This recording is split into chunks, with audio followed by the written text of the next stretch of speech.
So, the gaming world is once again on fire, and it's not because someone discovered a new battle pass cam. Oh no, it's because Nintendo is suing Palworld and veteran developer Yoshiki Okamoto decided to jump into the courtroom cosplay. In a YouTube video, he warned players not to buy Palworld, declaring it cross the line that should not be crossed. Dramatic, right? You'd think the game personally keyed his car. Okay, let's unpack this, guys. Nintendo is hauling Pocket Pair into court over patent infringement.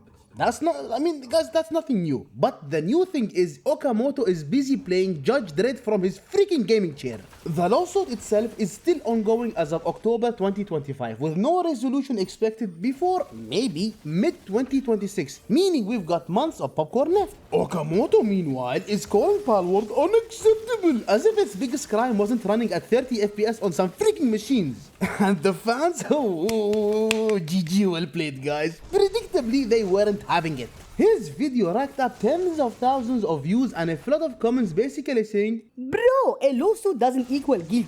Others reminded him that some of his own games looked suspiciously familiar when they came out. Oh boy, irony, thy name is Yoshiki. So today, gamers and gamerettes, we're going to do three things. Break down Nintendo's lawsuit, figure out who exactly Yoshiki is besides the guy yelling OBJECTION into a webcam, and then roast his comments so hard they turn into freaking DLC. Okay, let's start with the corporate monster fight, Nintendo versus Pocket Pair. Back in late 2024, Nintendo and the Pokemon Company filed a patent infringement lawsuit in Japan against Palworld, claiming the game rips off several of their patented mechanics. Not story beats, not characters, patents, which, if you know Nintendo, is basically the equivalent of them trying to patent the concept of breathing near Mario. Now the patents themselves, in question, include stuff like creature capturing systems, battle mechanics, and even how mounts are switched mid-game. One major filing is US Patent 1240337, which covers summoning mechanics, which I've mentioned in my previous videos, in creature games. In Japan though, there are a couple of applications, which you should see right now, both dealing with targeting and capturing mechanics. Nintendo argues Palworld's aim device capture battle system overlaps with theirs. And to add more spice, they even complained about mount switching. Yes, hopping off a flying beast and onto another mid-air, because apparently Nintendo owns gravity now. Pocket Pair, of course, is not rolling over. They argue that these mechanics existed in other games long before Nintendo's patents, what lawyers call prior art. And to make matters even juicier, Pocket Pair even altered Palworld in 2025. They removed the ability to ride flying creatures and swapped it with a glider, just in case. It's not an admission of guilt, but more like, fine, here's a band-aid, stop screaming and crying. The Tokyo District Court is still chewing on the case as of October 2025, especially after Nintendo amended one of its patents mid-lawsuit. That forced the court to basically reset parts of the process, delaying everything. Analysts now predict no final ruling until maybe, just maybe, mid-2026 at the earliest. Unless someone caves and settles. But so far, not happening. Nintendo is digging in its heels, Pocket Pair is digging in theirs, and gamers are just digging through memes. The scary part here is the precedent. If Nintendo succeeds, it could mean broad game mechanics like capturing critters or swapping mounts suddenly becoming minefields that other developers can't freaking touch. Imagine every time you looted a chest, you had to wire Nintendo a royalty fee. That right there, guys, that's the level of absurdity we're staring at. And all the while, Yoshiki Okamoto is on YouTube, wagging his finger as if Pocket Pair invented murder. So, yes, the lawsuit is real, ongoing, and pretty messy. Nintendo is coming in swinging with patents that some IP experts call overly broad, while Pocket Pair is countering with, hey, we didn't invent these things, other games did them before. In short, guys, this is a courtroom boss fight where the win condition is who runs out of money first. And now for the main freaking event. Who the heck is even Yoshiki Okamoto? Now guys, before we start tossing rotten tomatoes at Yoshiki, let's take a quick tour of his career, because this man isn't just some random guy with a YouTube channel and a microphone that sounds like it was bought from a gas station. Oh crap, was I talking about myself? He's an industry veteran, which makes his current comments all the more absurd. Okamoto kicked off in the arcade days of the early 80s, back when graphics looked like a calculator having a seizure. He worked on Time Pilot and Gyros, games that basically told the world, hey, you like shooting things? Great, here's some more things to shoot, but now with music.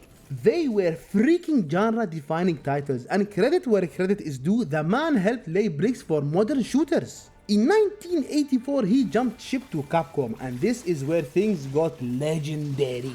Believe it or not, Okamoto was one of the minds behind Street Fighter 2, which practically invented the entire fighting game industry. Without him, you wouldn't have Mortal Kombat, Tekken, Or the joy of getting your ass kicked by your cousin who only knows how to spam the same move over and over again. Screw you! but his fingerprints didn't even stop there. He supervised Resident Evil 2, proving zombies could be both terrifying and hilarious if you accidentally walked into a wall for 20 minutes. He was also part of Dino Crisis, the game that says, Hey, you know Resident Evil? Cool, what if we replace zombies with Jurassic Park on steroids? and then there is Devil May Cry 2?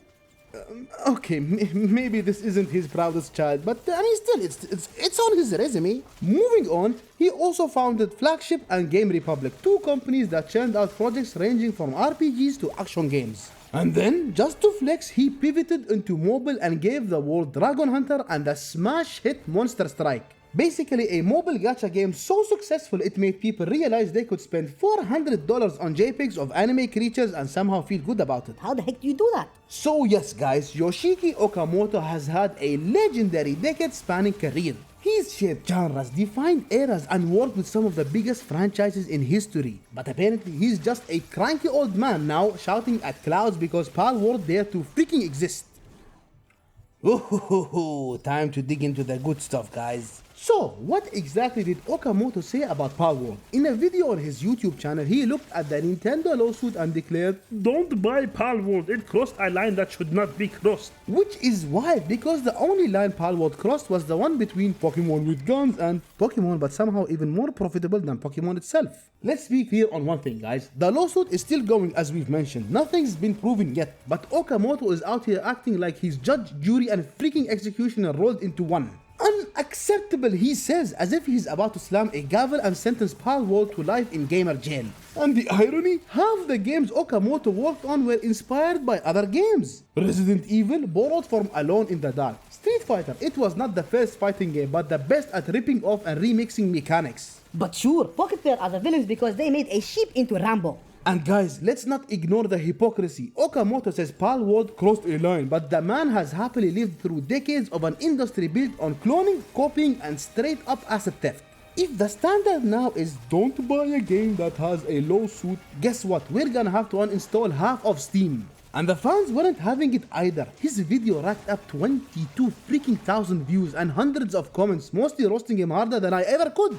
The people pointed the freaking obvious. A lawsuit doesn't equal guilt. If it did, then every developer would be guilty of tax evasion, crunch abuse, and crimes against pizza in the office fridge. So what we've got here is basically a legendary developer acting like the neighborhood grumpy grandpa. Instead of shaking a broom at kids, he's shaking his finger at a monster catching game. Yoshiki, my dear Yoshiki, you built a career on innovation. Maybe let the new kids innovate too, even if it means Pikachu gets a freaking AK-47. Now guys, here's where I stop making fun of Yoshiki, well kinda, and just say it outright. His take is garbage. Listen here Yoshiki, you don't decide whether a game is worthy of purchase based on whether Nintendo's lawyers are having a busy season. That's like saying you won't eat a burger because McDonald's once got sued for hot coffee. It doesn't make sense, man. Stay the heck out of it. First off, lawsuits are business as usual in gaming. Companies sue each other over everything. You choose. Button placement, character designs, hell if you sneeze while holding a controller, there's probably a patent for that somewhere. Saying don't buy Palworld because it's being sued is like saying don't breathe freaking oxygen because plants technically invented it first. And secondly, Palworld isn't some fly-by-night scam game. People are playing it, enjoying it, and it's bringing new life to the survival crafting monster genre. Even if Nintendo wins the case, may God forbid, that doesn't suddenly mean everyone who played it has to line up for a confession booth. Thirdly, the hypocrisy burns hotter than a PlayStation 5 overheating in a glass cabinet. Okamoto has made games that lifted ideas left and right. The entire industry thrives on iteration. If every game that borrowed mechanics was unacceptable, we'd exactly have 3 games left: Pong, Chess, and Flappy Bird. Fourth, and this one's simple, people should decide what games to buy based on whether they're fun, not whether they've got court dates. Imagine telling someone, you can't enjoy that movie, the director got sued once. No thank you, entertainment is for the players, not the freaking lawyers. So yes, Yoshiki's comments are not only tone deaf, they're just plain bad advice. Palworld isn't guilty until proven guilty, and players deserve the right to play without some ex-Capcom legend wagging his finger from a YouTube soapbox. So guys, how do we conclude this? Well, with Nintendo still lawyering up, Palworld still selling copies, and Yoshiki Okamoto still yelling at freaking clouds.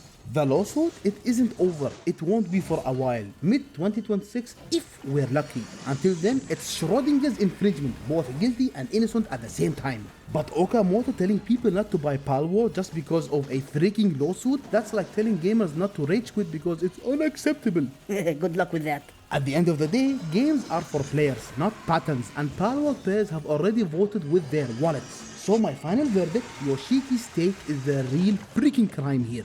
So, what do you guys think? Does Yoshiki have a point somewhere deep in that argument of his, or does he deserve the roast he got from the internet, the fans, and yours truly? Let me know your thoughts in the comments below. Or you're next.